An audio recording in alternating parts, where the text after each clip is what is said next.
Rob, Zoe, congrats on a great Batman film. Happy to talk with you both. Thanks. Rob, I'm actually going to come to you first, Rob. You said you tried on all of the bat suits at one point, and I need to know what it feels like to look in the mirror and see yourself in George Clooney's suit that has the iconic bat nipples. It was incredible. I mean, I remember when I was doing the screen test because it was really fun and it was really, really long. I mean, I literally did a screen test in it for about 8 hours, and the entire time was just pouring sweat so much, with Matt saying like, "What can we do about this sweat?" And I'm like, "There's nothing to be done. The only way past this is not drinking any liquids." I remember like sneaking a little selfie in it, like I kind of when everyone left the room, thinking like, if this doesn't work out, I'll always have this. I'll always have a picture of me and my nipples. That's amazing. No, but it's very, very transformative. I remember saying that to Dylan, the producer, and Matt when I first put it on. I'm like, really is very transformative. And they're like, well, yeah, you would think. I mean, you're literally in a bat suit. Yeah, that's awesome. Zoe, Catwoman, I mean, both these characters are characters that have been played before in very different ways from the ways you guys have brought your own stamp to them, which I love for you both. But Catwoman, also a character with lots of experiences in various DC Comics canons, different mediums. Any heroes or villains or any stories that you've seen or portrayals of the characters that you said, this is something I'd like to explore in this movie or in the future, whether it's characters, actresses who inspired you or artists and writers in books?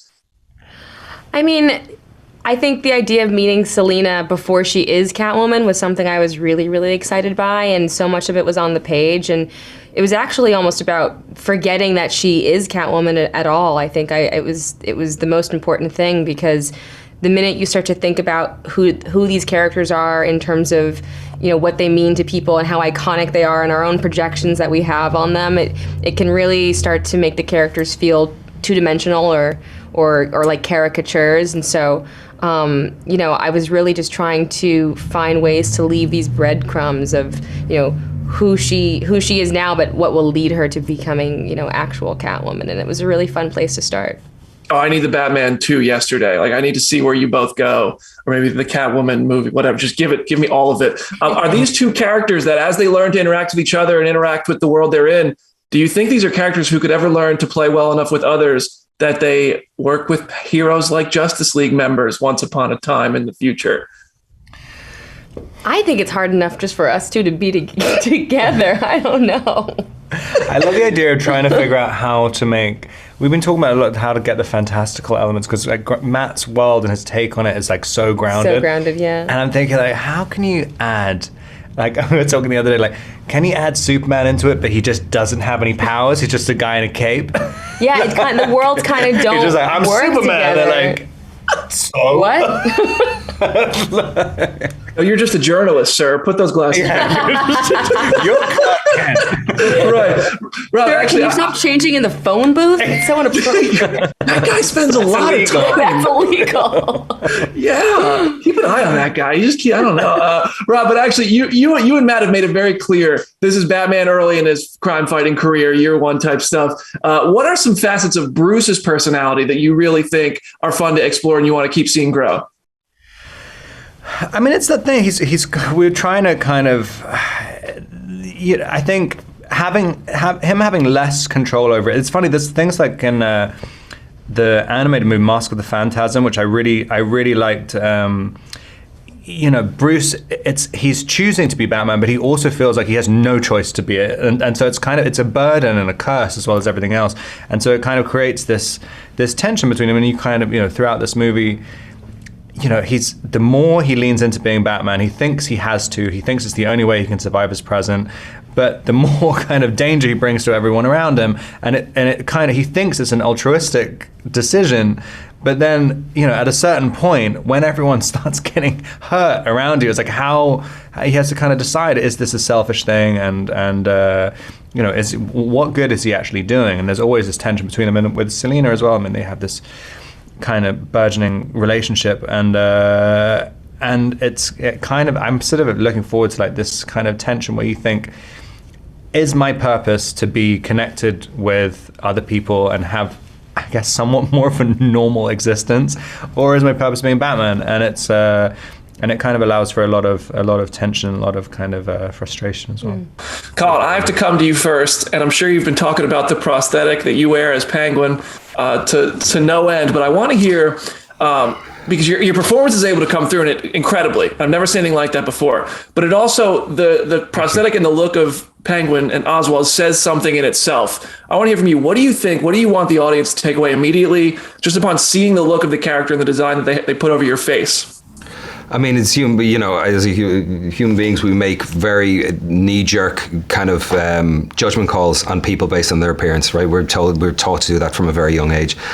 Sometimes it's a defense mechanism and it's a survival mechanism. Other times it's just a byproduct of kind of a social criticism that can be cancerous, I think. With that in mind, when I saw, I had thoughts and ideas based on what Matt wrote in the script and what I read, but I was struggling to think what I could do with it and how I could inhabit it.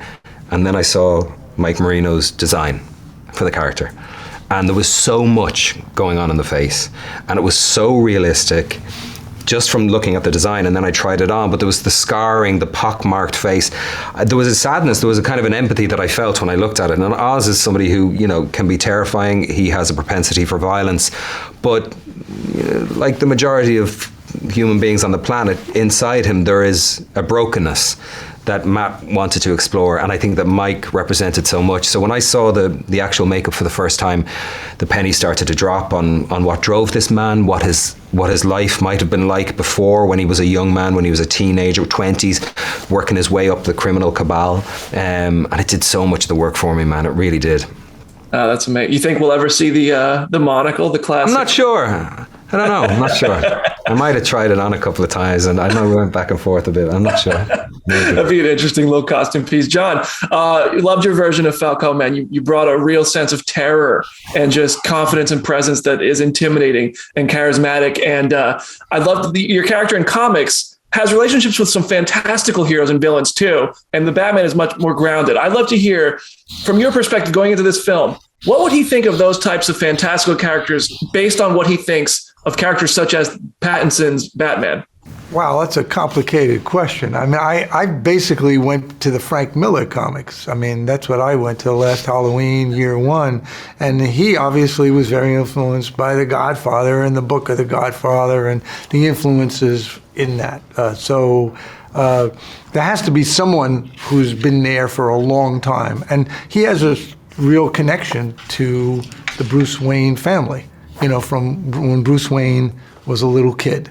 And that was something we actually added, the whole thing about him being up on the balcony looking down when he was being operated on by his father, and but he's, a predator. But I don't think he's as damaged as the Penguin or the Riddler and the Joker is.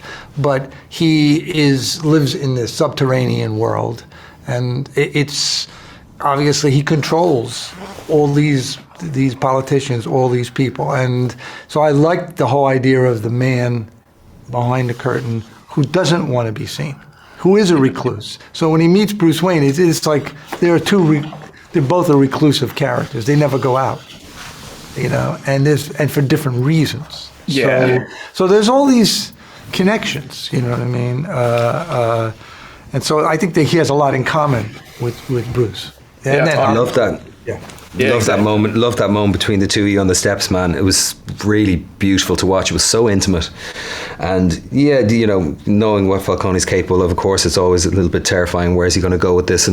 But it was obviously such a profound moment for him that he shared with Bruce's father, and obviously a painful moment for Bruce, anything around his dad and that loss that he suffered as a child. But the intimacy and the generosity that you were kind of sharing with him was fantastic. It was such a joy to be around that scene that day. Yeah, that sequence you guys nailed that. It was incredible. And Colin, my last question for you is going to be the Penguin series was announced for HBO Max. We talked about the prosthetic and you've kind of seemingly built your version of Penguin's history, Oswald's history, climbing that criminal ladder. When did that come about? How much have you learned about the character from the idea of exploring him further on HBO Max?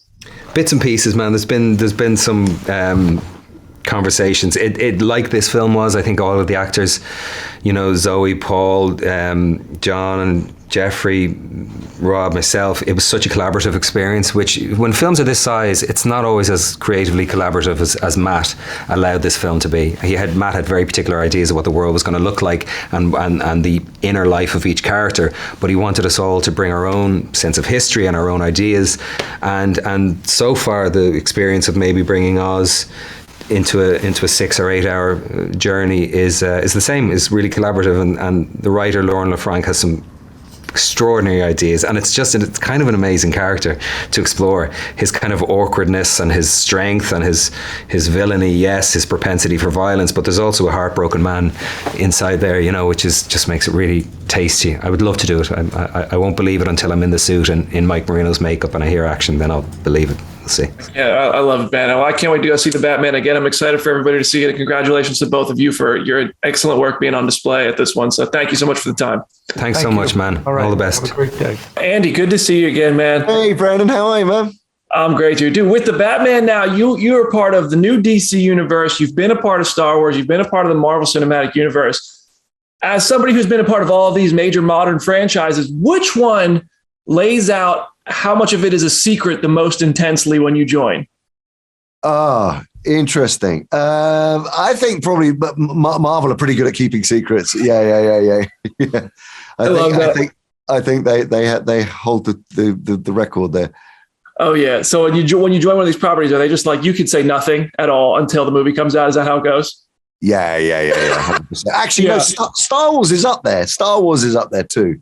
That's fun. Well, I'm glad we can finally talk about it. Let's talk about Batman. You've worked with Matt Reeves before on those brilliant Apes movies. I just watched them the other day. They're so good. You're incredible. His work is amazing. And I would love to hear how he first approached you about being Alfred and working on the Batman together and reuniting for this. This was during post-production, actually, on War, and I knew that he'd started to talk about the possibility of making a Batman movie, and sort of right towards the end of production of War, when it was a certainty, he began to talk to me about the possibility of playing Alfred, and he had this idea for him that he would be this character that was.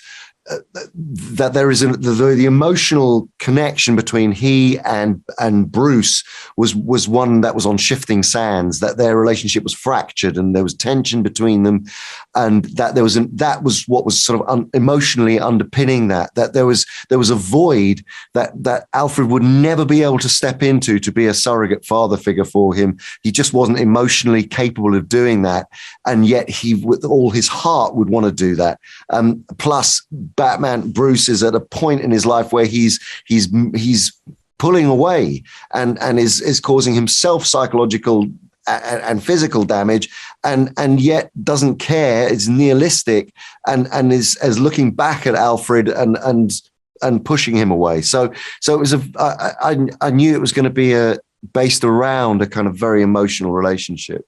Yeah, and I love seeing you and Matt work together. It's always great when you guys are together. Are you in if the spinoffs and the expansion, the sequels come out? Are you in it for the long haul? Like, is that what it means to join one of these? Who knows? I mean, no one knows anything, do they, until it's actually happening? That's fair enough. Well, my last thing for you is Alfred in comics. There's so many iterations of him. Like in the Earth One story, Alfred, very hands-on. He coaches Batman. He kills Penguin. Scott Snyder and Tom King did Rebirth, and Alfred wears a Batman suit to help Bruce. I know you love this stuff. Is there anything in the comics that you looked at and said, I want to use this here, or I would love to do that in the future because I think that'd be a fun moment? Wow. I didn't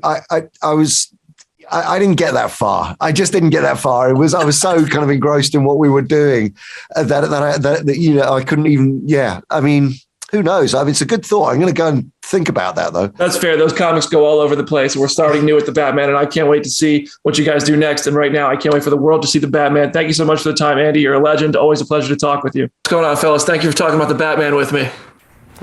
Nice Thanks to see for you. having us, man. Paul, I'm actually going to come to you first. You have a really incredibly performed monologue late in the film and several just crazy, intense sequences along the way that really bring a lot out of you. I love to hear, did you audition with one of those sequences that makes it into the film? And when you did you know it was a Riddler role?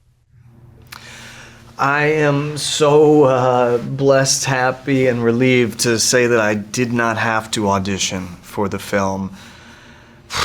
I mean, yeah, and that's really a place as an actor where it's just thank goodness, because we've all been through the hundreds of auditions where it's tough when you start out. So I got a phone call on the weekend, which is either a good or bad call. When it's a weekend call, it's never really neutral, and they said that Matt wanted to talk to me and send me a script, and I read it and I was totally blown away. And Matt and I talked, and he was coming from a truly emotional, psychological, real place with this character, and we were kind of off to the races right away. I love it. And also, I want to compliment your jacket. Jeffrey, I'm going to come to you. We meet your Commissioner Gordon in The Batman. There's a Gotham PD show that's set to kind of expand this universe. And I'd love to hear, because I imagine that's going to dive further into the environment where Gordon operates and possibly show us Gordon's life. But this gives us our first look at the immediate first impression of Gordon, his relationship to Batman. When you took on the Gordon role, how much did you get up front for the Batman that has now led to expansions and just conversations you might be having that we still haven't only scratched the surface of? Yeah, those surfaces haven't been scratched too deeply on my end either, particularly because what I'm really most focused on is getting this film out first. Let's get this one out before we start considering other things. I mean, I haven't given any thought. There've been some conversations about it, but what I love about this, these characters and this franchise, is that, and I've been in some big franchises. Just did the latest Bond. Did a couple of those, Hunger Games.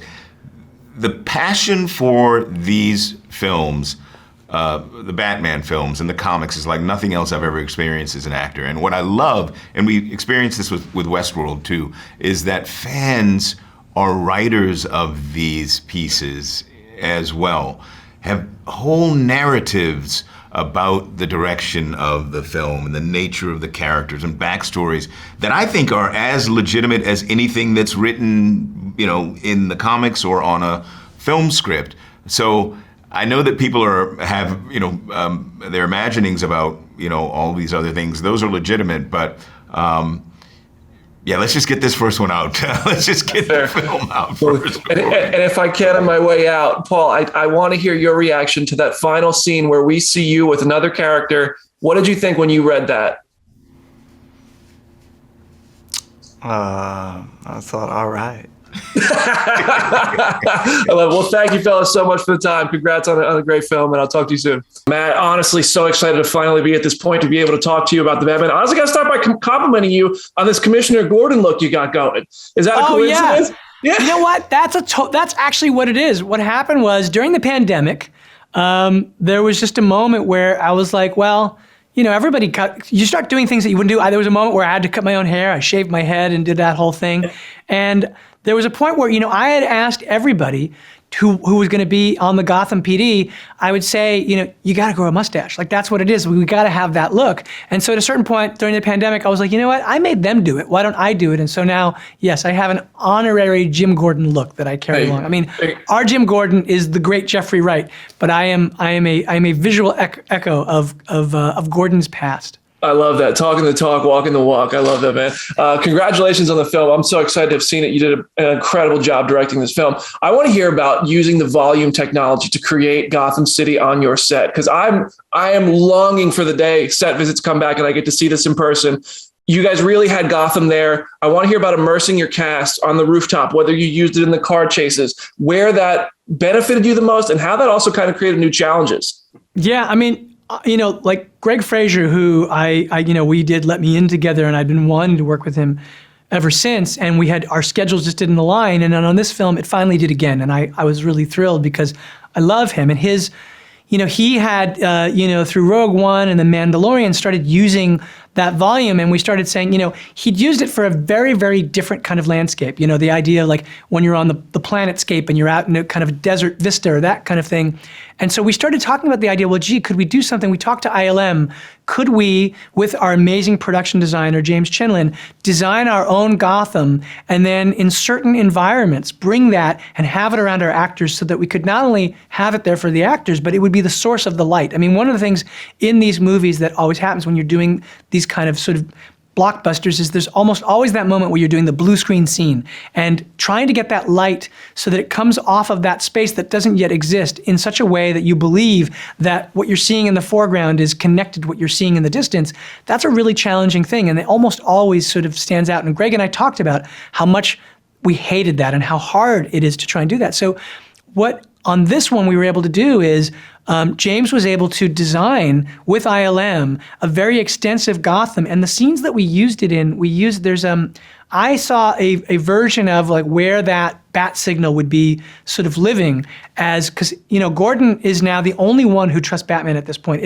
He's not Commissioner Gordon, he's Lieutenant Gordon.